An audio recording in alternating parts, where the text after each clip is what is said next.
Hola a todos, mi nombre es Ana Mariel Sturlesi y les doy la bienvenida a otra narración de Relatos, Historias de Crímenes.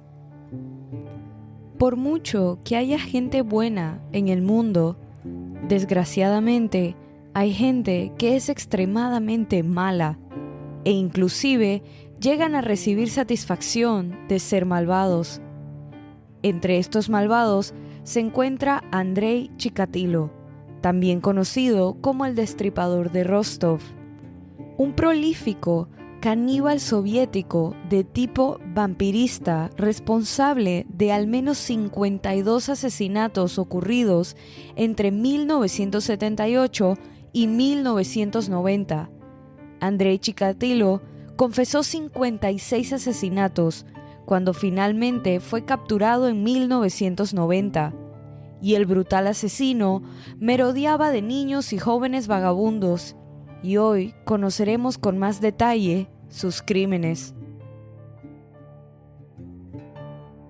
Andrei Romanovich Chikatilo nació el 16 de octubre de 1936 en un pueblo en el corazón de la Ucrania rural, dentro de la Unión Soviética.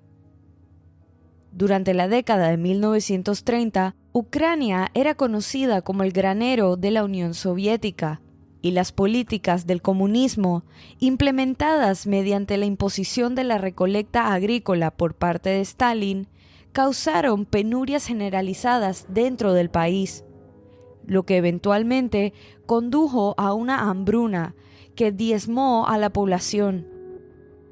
Para el momento del nacimiento de Andrei Chikatilo, los efectos de la hambruna todavía se sentían ampliamente, y su primera infancia estuvo influenciada por las privaciones, que empeoraron aún más cuando la Unión Soviética entró en la guerra contra Alemania, lo que provocó que Ucrania fuera objeto de continuos bombardeos.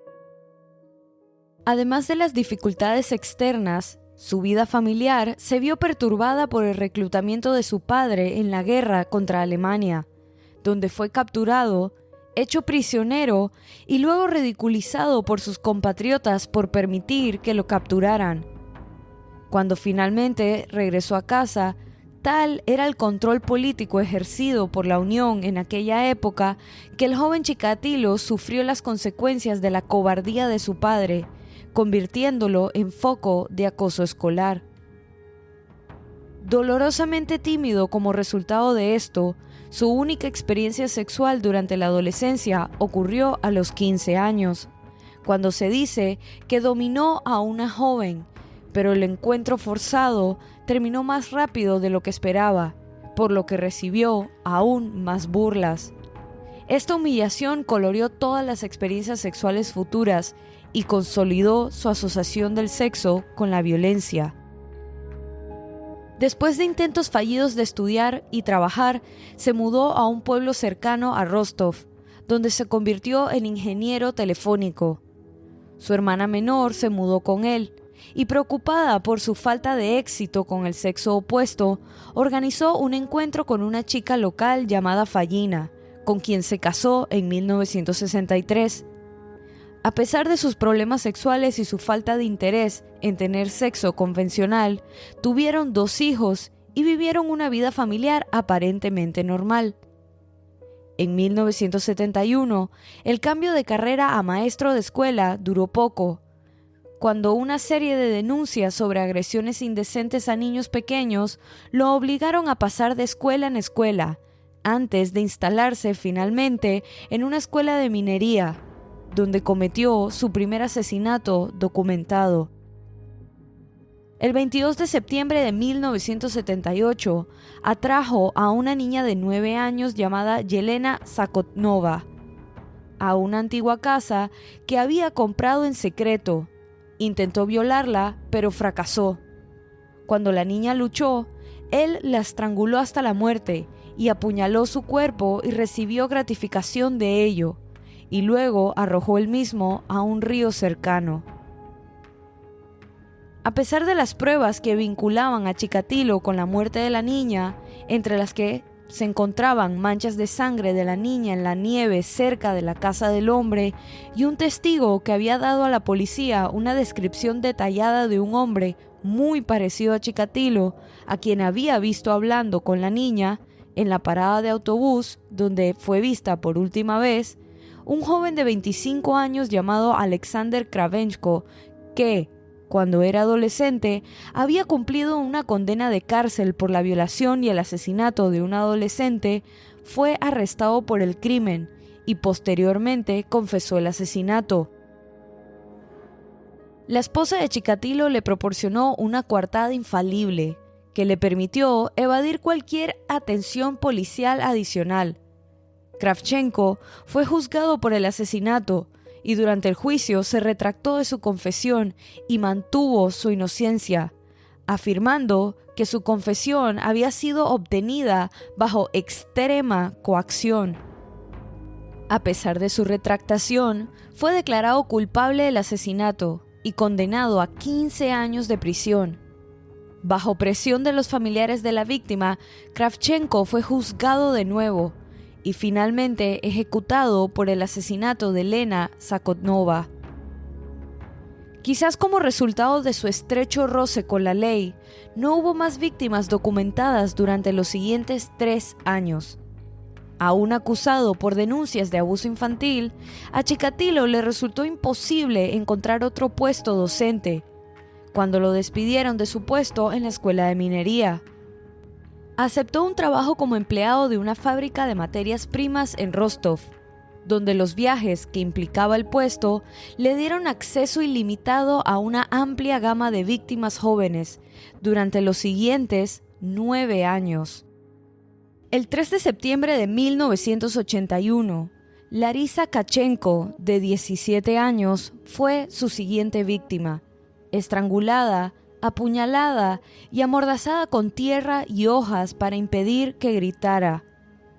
La fuerza brutal del ataque le proporcionó a Chikatilo su liberación sexual y comenzó a desarrollar un patrón de ataque que lo llevó a centrarse en jóvenes fugitivos de ambos sexos, con quienes establecía una amistad en estaciones de tren y paradas de autobús, antes de atraerlos a áreas forestales cercanas, donde los atacaba e intentaba violar.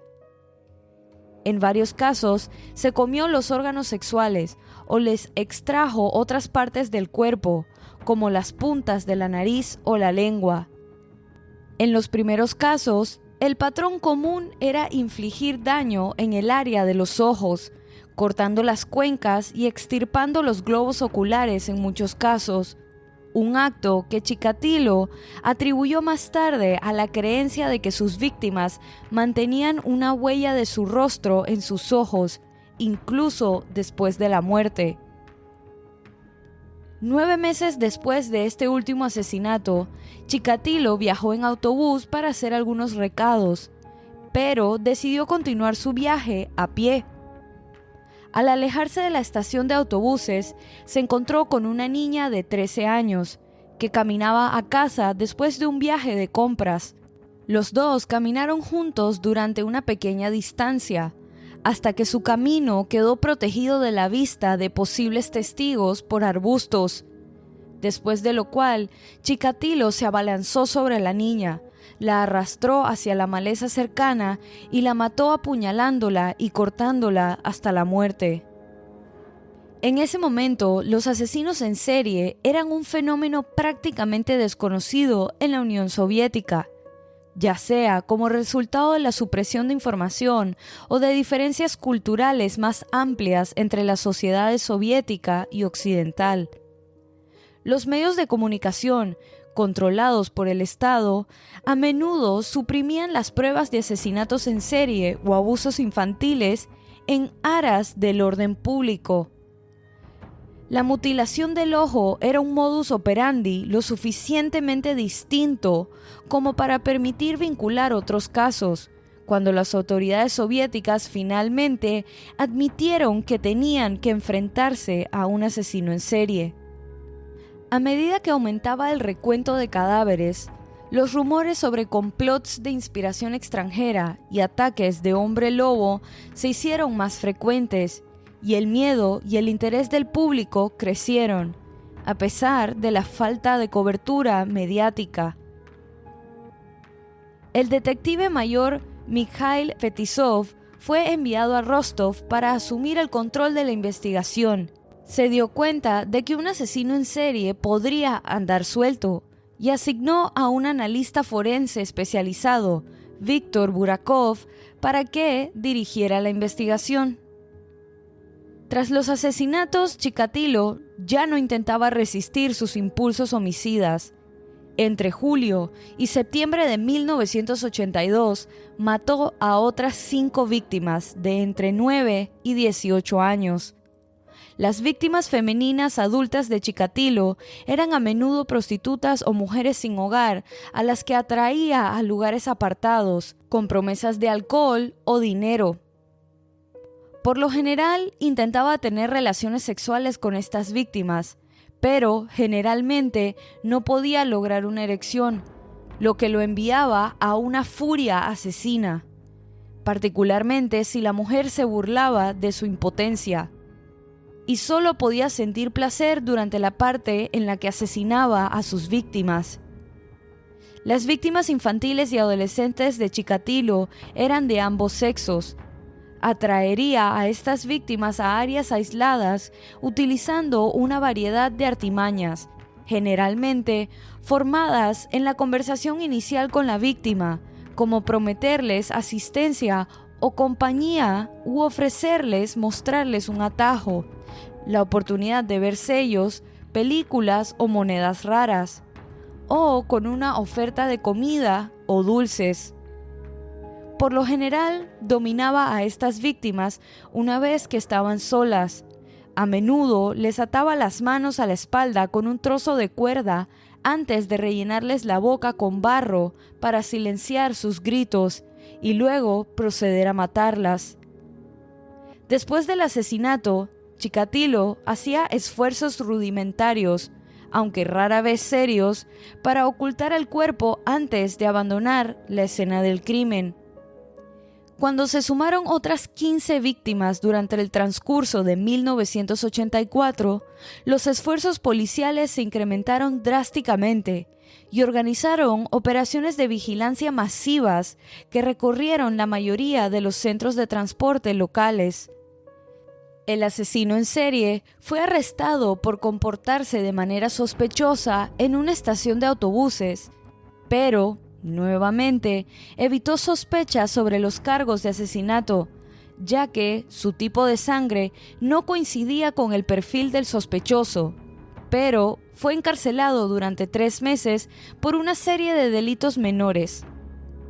Lo que no se supo en ese momento fue que el tipo de sangre real de Chikatilo, el tipo A, era diferente al tipo encontrado en sus otros fluidos corporales, tipo AB, ya que era miembro de un grupo minoritario conocido como no secretores, cuyo tipo de sangre no puede ser inferido por nada más que una muestra de sangre. Como la policía solo tenía una muestra de semen y no de sangre de la escena del crimen, Chikatilo pudo escapar de la sospecha de asesinato. Debido al puro salvajismo de los asesinatos y la presión de las evisceraciones en los cuerpos de las víctimas, la policía teorizó que los asesinatos habían sido llevados a cabo por un grupo que extraía órganos para venderlos para trasplantes, el trabajo de una secta satánica o un enfermo mental que trabajaba solo. Gran parte de la teoría policial se concentró en la teoría de que el asesino debía ser una persona con problemas mentales, un hombre gay o un pedófilo, y se comprobaron y registraron las coartadas de todos los individuos que habían pasado tiempo en pabellones psiquiátricos o habían sido condenados por homosexualidad o pedofilia. También se investigaba a los delincuentes sexuales registrados, y si se corroboraba su coartada, se los eliminaba de la investigación. Varios jóvenes confesaron los asesinatos, aunque estos individuos a menudo eran jóvenes con discapacidades intelectuales que admitieron los crímenes solo bajo interrogatorios prolongados y a menudo brutales. Como resultado de la investigación, se resolvieron más de 1,000 delitos no relacionados, incluidos 95 asesinatos, 140 agresiones agravadas y 245 violaciones. Sin embargo, a medida que la policía obtuvo confesiones de los sospechosos, se siguieron descubriendo cadáveres, lo que demuestra que los sospechosos que habían confesado no podían ser el asesino que buscaban. Se encontró el cuerpo eviscerado de una mujer de 19 años, Vera Shevkun, que había sido asesinada solo unos días antes. Aunque las mutilaciones infligidas al cuerpo eran características de las encontradas en otras víctimas relacionadas con el asesino desconocido, los ojos de la víctima no habían sido enucleados ni heridos de otro modo. 2 meses más tarde, un joven de 14 años llamado Sergei Markov fue sacado de un tren y asesinado en una estación rural. Fue castrado y sufrió más de 70 heridas de cuchillo en el cuello y la parte superior del torso antes de ser eviscerado. Aproximadamente al mismo tiempo que se produjeron estos asesinatos, el detective principal, frustrado por la falta de progresos positivos, solicitó la ayuda de un psiquiatra, quien refinó el perfil del asesino, describiéndolo como un necrosádico o alguien que logra gratificación sexual del sufrimiento y la muerte de otros. El psiquiatra también situó la edad del asesino entre 45 y 50 años, significativamente mayor de lo que se creía hasta ese momento. Desesperado por atrapar al asesino, Víctor Burakov, el detective principal, incluso entrevistó a un asesino en serie poco antes de su ejecución, en un intento de obtener una idea sobre la psiquis de su esquivo asesino en serie. Coincidiendo con este intento de comprender la mente del asesino, los ataques parecieron agotarse y la policía sospechó que su objetivo podría haber dejado de matar, haber sido encarcelado por otros delitos o haber muerto. Sin embargo, a principios del siguiente año, 1988, Chikatilo reanudó sus asesinatos, la mayoría de los cuales ocurrieron fuera del área de Rostov, y las víctimas ya no fueron capturadas en los puntos de transporte público locales, mientras continuaba la vigilancia policial de estas áreas. Durante los 2 años siguientes, el número de cadáveres aumentó en 19 víctimas más, y parecía que el asesino asumía riesgos cada vez mayores, centrándose principalmente en niños jóvenes y, a menudo, matando en lugares públicos donde el riesgo de ser detectado era mucho mayor. El descubrimiento de más víctimas provocó una operación policial masiva, ya que en las estaciones de ferrocarril se habían encontrado cadáveres de varias víctimas más. Burakov sugirió un plan para saturar todas las estaciones más importantes de la región con una evidente presencia policial uniformada que el asesino no podía dejar de notar. La intención era disuadir al asesino de intentar atacar en cualquiera de estos lugares y hacer que agentes encubiertos patrullaran estaciones más pequeñas y menos concurridas, donde sería más probable que se notaran las actividades del asesino. El plan fue aprobado, y tanto los agentes uniformados como los encubiertos recibieron instrucciones de interrogar a cualquier hombre adulto que estuviera en compañía de una mujer joven o un niño y anotar su nombre y número de pasaporte. Aún así, a pesar de los esfuerzos, la policía encontró el cuerpo de un chico de 16 años llamado Vadim Gromov. El cuerpo de la víctima relacionó inmediatamente su asesinato con la persecución. El joven había sido estrangulado, apuñalado 27 veces y castrado, con la punta de la lengua cortada y apuñalado en el ojo izquierdo. El mismo día que se encontró el cuerpo de Vadim Gromov, Chikatilo atrajo a otro chico de 16 años, Víctor Tishchenko, afuera de una estación de tren y lo mató en un bosque cercano. Cuando se encontró que su cuerpo tenía 40 heridas de cuchillo distintas, se asumió que se trataba del mismo responsable. El asesino en serie evitó la captura por poco en un par de ocasiones, pero el 6 de noviembre de 1990, recién acabado de matar a su última víctima, Sveta Skorostik, los policiales que patrullaban en la estación notaron su comportamiento sospechoso. Al regresar al andén del ferrocarril, un policial encubierto lo vio acercarse a un pozo y lavarse las manos y la cara. El oficial notó que el abrigo de Chikatilo tenía manchas de pasto y tierra en los codos, que el hombre tenía una pequeña mancha roja en la mejilla y lo que parecía ser una herida grave en uno de sus dedos. Los agentes revisaron los documentos del asesino, pero no tenían razón para arrestarlo. Así que uno de los oficiales, cuando regresó a su oficina, presentó un informe de rutina que contenía el nombre de la persona que había detenido en la estación y la posible mancha de sangre observada en su mejilla. Cuando se encontró el cuerpo de la última víctima, la policía citó al oficial y examinó los informes de todos los hombres detenidos e interrogados la semana anterior. No solo estaba el nombre de Chikatilo entre estos informes, sino que era familiar para varios oficiales involucrados en el caso, porque había sido interrogado en 1984 y había sido incluido en una lista de sospechosos de 1987, compilada y distribuida por toda la Unión Soviética. Después de consultar con los empleadores actuales y anteriores de Chikatilo, los investigadores pudieron ubicarlo en varios pueblos y ciudades en momentos en que varias víctimas vinculadas a la investigación habían sido asesinadas. El asesino fue arrestado el 20 de noviembre de 1990, tras un comportamiento sospechoso, pero al principio se negó a confesar ninguno de los asesinatos.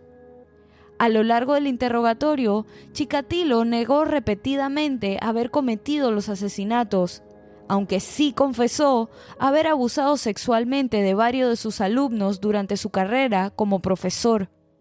El detective Burakov decidió permitir que el psiquiatra, que había preparado el perfil original, hablara con Chikatilo con el pretexto de intentar comprender la mente de un asesino desde un contexto científico. Chikatilo, claramente halagado por este enfoque, se abrió al psiquiatra, brindándole amplios detalles de todos sus asesinatos e incluso guiando a la policía al lugar de los cuerpos no descubiertos anteriormente. Afirmó haberle quitado la vida a 56 víctimas, aunque solo 53 de ellas pudieron ser verificadas. Esta cifra superaba con creces los 36 casos que la policía había atribuido inicialmente al asesino en serie. Después de haber sido declarado cuerdo y apto para ser juzgado, casi 2 años después de ser capturado, durante todo el juicio estuvo retenido en una jaula de hierro diseñada para mantenerlo apartado de los familiares de sus numerosas víctimas. Conocido en los medios como el maníaco, su comportamiento en el tribunal varió del aburrimiento al maníaco, cantando y hablando tonterías. En un momento dado, incluso se informó que se había bajado los pantalones y agitado sus genitales ante la multitud reunida. El juicio fue el primer gran evento mediático de la Rusia postsoviética. Poco después de su evaluación psiquiátrica, los investigadores habían realizado una rueda de prensa en la que se dio a conocer una lista completa de los delitos, pero no el nombre completo ni una fotografía del acusado, por lo que muchos en el país lo vieron por primera vez durante el primer día de juicio. El juez parecía poco imparcial. A menudo anuló al abogado defensor, y estaba claro que la culpabilidad de Chikatilo era una conclusión inevitable. El juicio duró 4 meses y, sorprendentemente, dada la parcialidad del juez, el veredicto no se anunció hasta 2 meses después, cuando fue declarado culpable de 52 de los 53 cargos de asesinato y condenado a muerte por cada uno de los asesinatos. El asesino fue conducido a su jaula, sonriendo en respuesta a los gritos y burlas que surgieron de la multitud.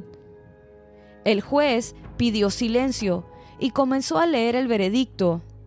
Mientras se leía, el acusado interrumpía constantemente hasta que se lo llevaban, solo para traerlo de regreso para escuchar el resto del veredicto.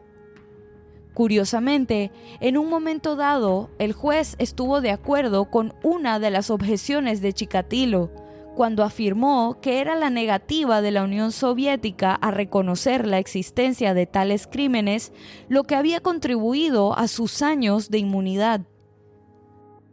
Mientras se dictaban 52 sentencias de muerte y la multitud aclamaba su aprobación, las últimas palabras del juicio las pronunció el acusado, cuando se volvió hacia el juez y gritó que todo era un fraude y que no se pararía ahí a escuchar más mentiras, antes de que los oficiales lo removieran de la sala por la fuerza. A pesar de una apelación centrada en la afirmación de que la evaluación psiquiátrica que lo había considerado apto para ser juzgado estaba parcializada, Andrei Chikatilo fue ejecutado con un tiro en la nuca el 14 de febrero de 1994. Y así culmina este episodio de Relatos, Historias de Crímenes. Recuerden pasar por la cuenta de Instagram y dejar su opinión de este caso. La cuenta es Relatos en Podcast y la pueden encontrar en la descripción de este episodio. Si te gustó este relato, suscríbete o síguenos en la plataforma de tu preferencia que utilices para escuchar los episodios. Y no dudes en dejar una calificación y comentarios. Mi nombre es Ana María Sturlesi y muchas gracias por acompañarme en esta narración nuevamente. Y bienvenido si es tu primera. Nos vemos la otra semana para otra narración de Relatos, Historias de Crímenes.